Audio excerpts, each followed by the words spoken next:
Assalamualaikum warahmatullahi wabarakatuh. Sebelumnya, perkenalkan, nama saya Dian Ayu Puspitasari dengan NIM 4113200036 dari Prodi Statistika Terapan dan Komputasi, jurusan Matematika, Fakultas Matematika dan Ilmu Pengetahuan Alam, Universitas Negeri Semarang. Saya di sini ingin menjawab soal yang telah diberikan sebagai bentuk pengerjaan UTS Pendidikan Agama Islam.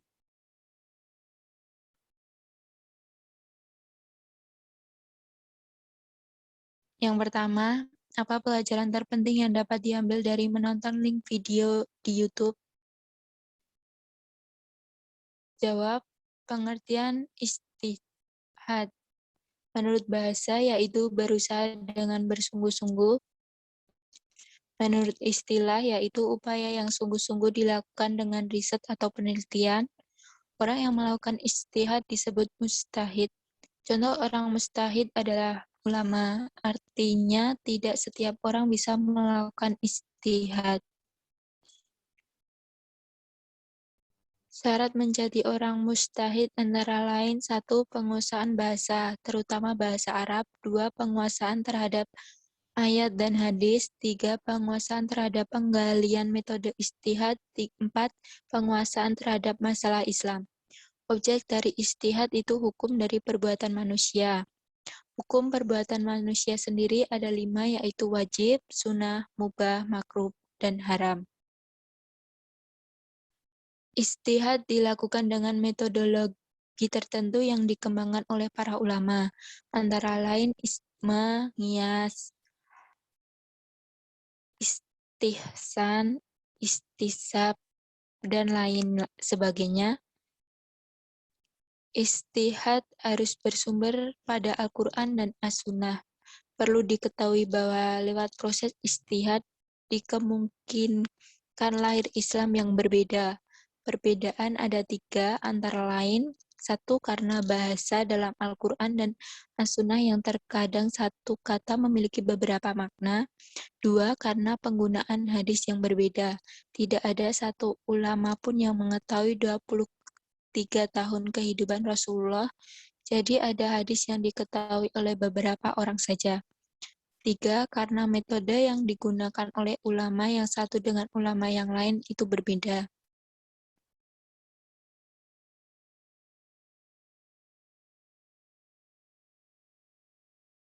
Soalnya soal nomor 2, coba buat hasil ijtihad di era milenial seperti sekarang ini. Contoh ijtihad di era milenial sekarang ini tentang penentuan 1 Syawal.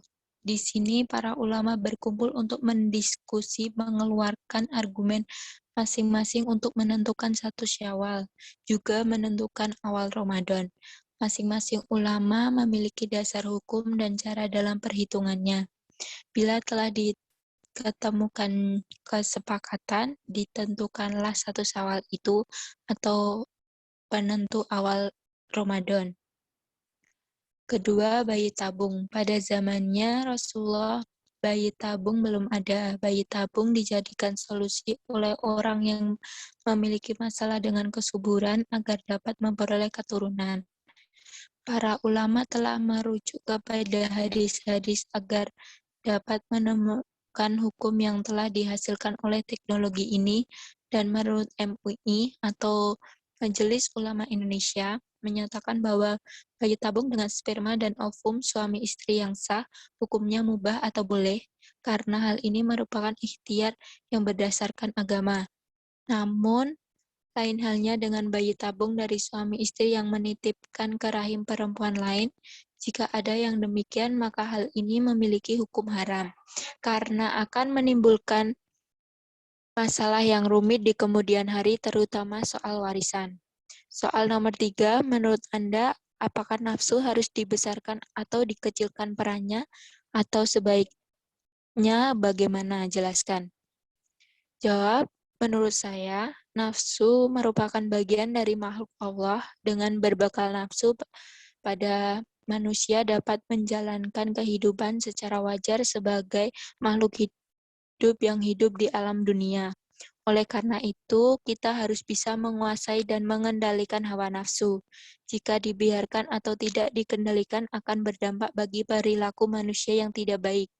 Contohnya kalau bicara tidak jujur, berbuat fitnah, mengadu domba, itulah sebagian dari kecil dampak tidak bisa mengendalikan hawa nafsu. Bisa kita bayangkan bukan? Jika nafsu dibiarkan tanpa terkendali, manusia yang diciptakan Allah Subhanahu wa taala dengan sempurna akan menjadi beringas atau tidak mempunyai akal. Bahkan sudah digambarkan dalam Al-Qur'an, orang yang tidak bisa mengendalikan hawa nafsu diibaratkan manusia menjadi buas seperti hewan.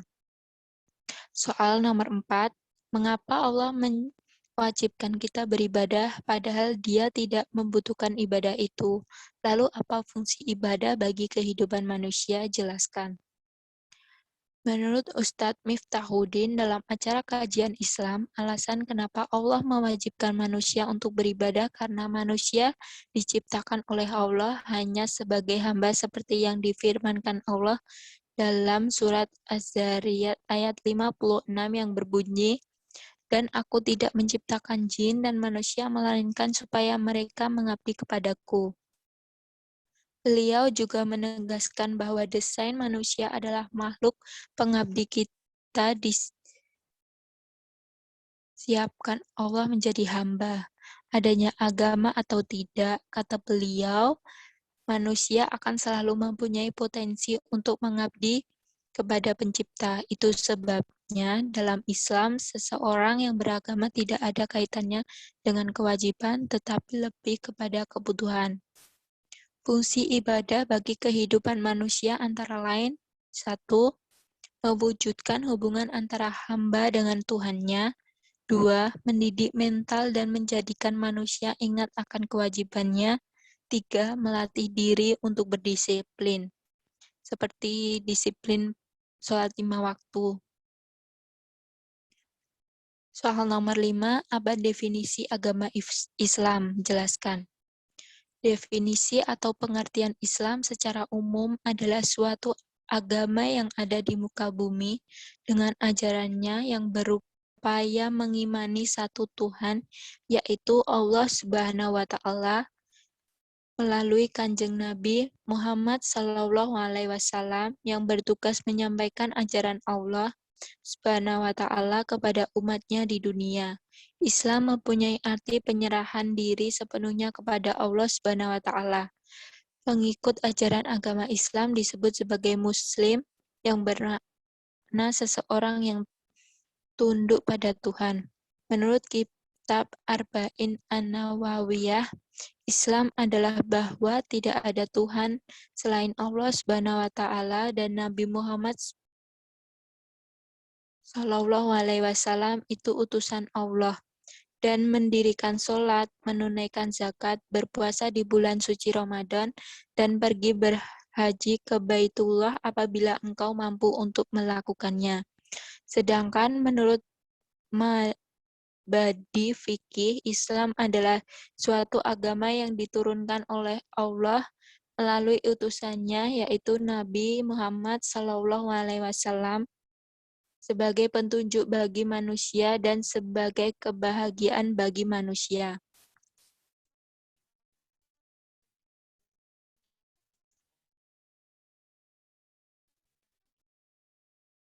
Sekian yang dapatnya, saya mohon maaf.